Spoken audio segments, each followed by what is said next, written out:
Hello everyone and welcome back to the channel. As you can tell, I'm definitely in a different location than I normally am in. Normally I'm either out on the bike or I'm kind of walking around with the camera. Obviously in my opinion, when I watch a bunch of videos, I kind of like the more sit down view like here when you're reviewing things. As of course today's video I'm going to review the Overlord jacket. We'll of course get more than that, but first things first. Over here, of course, you know I gotta do the plug, of course, of the channel. So if you guys aren't already, subscribe to the channel. We're at 178 right now. Would love to, hit 250 and of course go on more from there. But of course, enough of that. Instagram as well, if you guys want to follow along any of the behind the scenes kinda, where I post daily pictures pretty much of the channel, helmets, kind of cool designs. I like to do like cinematic shots on there as well. So totally up to you guys if you guys want to follow there. Head on over to Instagram and do that if you like. But let's jump right into the video. Panda.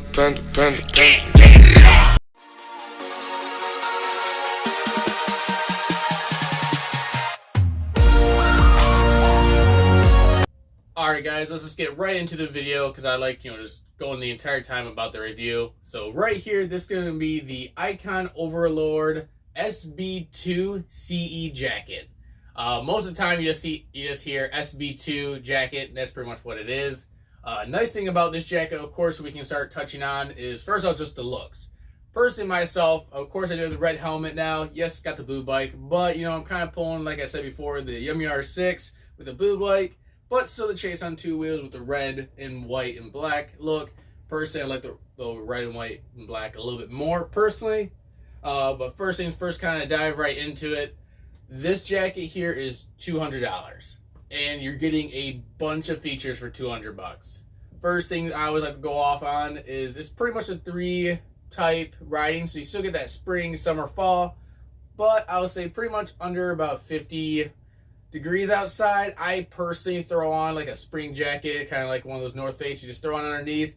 That keeps me warm enough even around sub 40 degrees out there. I've rolled at 39 degrees with this jacket and a spring jacket underneath.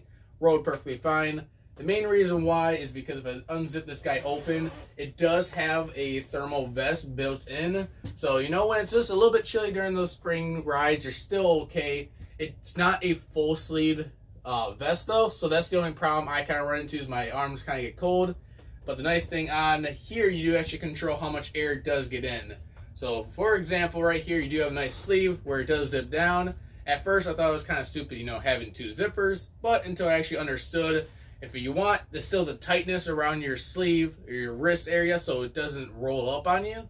You actually just pull this guy down for more air. Now, once again, you're wide open and you have a bunch of airflow. During the summertime when it might be 80 degrees, 90 degrees out, you definitely want a little bit more.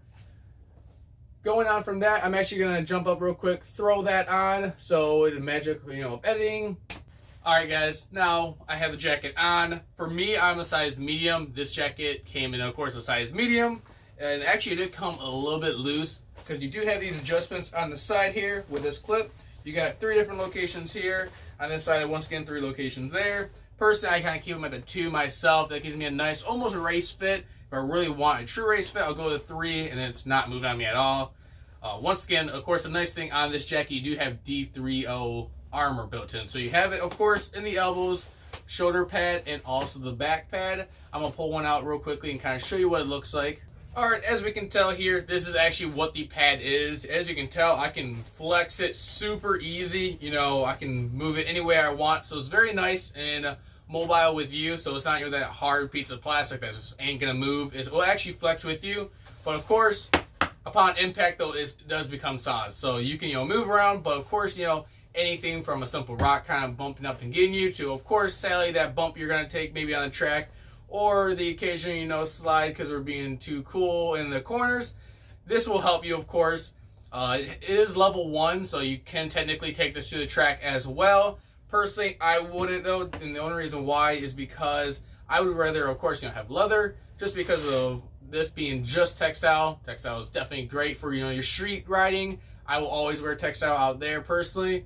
The mesh, I think, is just way too much perforation. This one has, the perfect amount because it does go in here. Starts off in the chest area. Don't have any in the stomach area.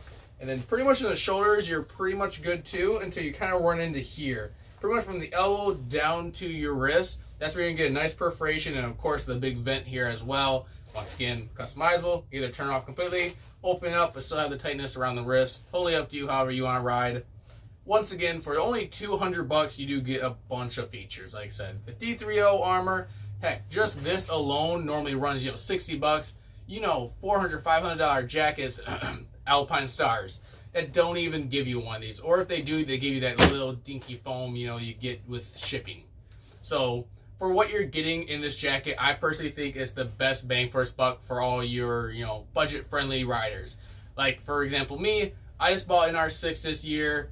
On top of that, bought a new helmet, now bought this jacket. So, you know, I'm spending a good amount of money this riding season. So, you know, I say cut out, you know, where you can. Of course, definitely go expensive on a helmet because, you know, if you don't have a head by the time you crash, there's no point how expensive a jacket, pants, boots, gloves you have on. If you cheaped out there, you're pretty much dead. So I always say, you know, for example, once again, street-oriented, riding around, perfectly fine. You should never have a problem wearing this jacket. Track, actually, I'm not 100% too sure if it's legal out there just because it's not leather. I'm pretty sure you have to have that. But having done a track day, so hopefully, you know, seeing that next riding season. We'll get into that later, though, of course. So back overall to this, pretty much the last thing we really want to touch on is just the small features on there. So you do have the pocket zippers right here, along with one right here, of course. I put my cell phone personally here all the time. Kind of put my wallet and, you know, phone either here or phone up here. Kind of keep your wallet kind of in the front one, so, you know, you stop at the gas station, you just pull it out real quickly. But, you know, I do want to go over one little thing I just found today, actually, before. They actually give you this little, like, I don't know if it's like an angel thing. I'm not sure if this has come on all Icon jackets or helmets or what. But it was just something that, you know, was definitely different that I did find in the jacket. So you get one of these, I guess, built in. But besides that, that's pretty much kind of my overhaul on the jacket. Personally, once again, you know, for $200, you really can't go wrong. Of course, if you have the money, you can spend the $300, $500. Yes, you know, look onto either maybe the leather version of this guy or maybe go into an Alpine Stars jacket. You know, getting one that has a zipper. So if you do want to go to the track, you definitely can. But personally, if you're just out on the street, this guy will work just fine with you.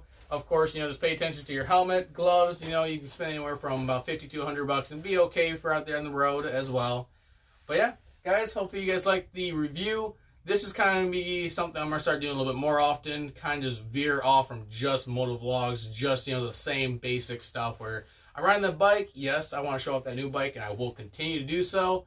But I don't want it being just constantly me just riding around talking about little stupid things. So, thank you guys for watching to the end of the video. I'll see you guys in the next one.